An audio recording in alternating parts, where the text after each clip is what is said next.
شروع اللہ کے نام سے جو بڑا مہربان اور نہایت رحم کرنے والا ہے۔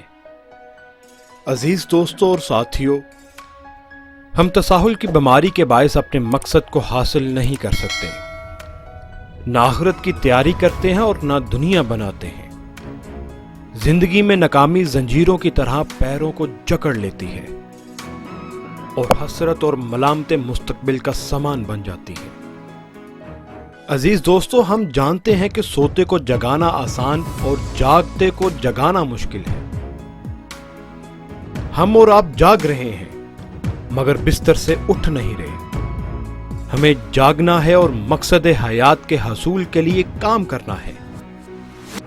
دنیا میں دو چیزوں کے وقت کا پتہ نہیں چلتا، ایک تو یہ کہ رات کو نیند کب آئی، دوسرے کسی قوم کا زوال کب شروع ہوا۔ یہ اس قوم کو پتہ نہیں چلتا، البتہ اس کے نقصانات آئندہ نسلوں تک پہنچتے ہیں۔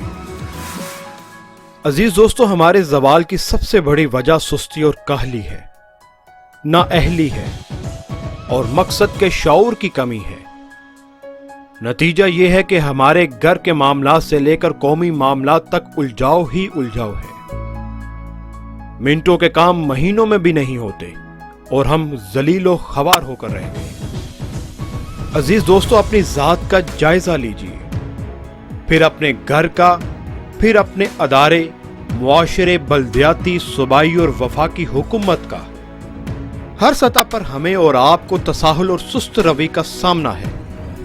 عزیز ساتھیوں، یہ قومی بیماری زوال کی علامت نہیں تو اور کیا ہے؟ یہ بیماری نشہ سے کچھ کم نہیں۔ سونامی کا طوفان تو سمندر کے اندر سے اٹھ کر ساحلی علاقوں کو تباہ کرتا ہے، لیکن یہ سستی اور کاہلی کا سیلاب اور طوفان کسی دریا اور سمندر کا محتاج نہیں، یہ قوموں کے اندر ابھرتا ہے اور غیر محسوس طریقے سے پوری قوم کو لے ڈوبتا ہے۔ ذرا سوچئے۔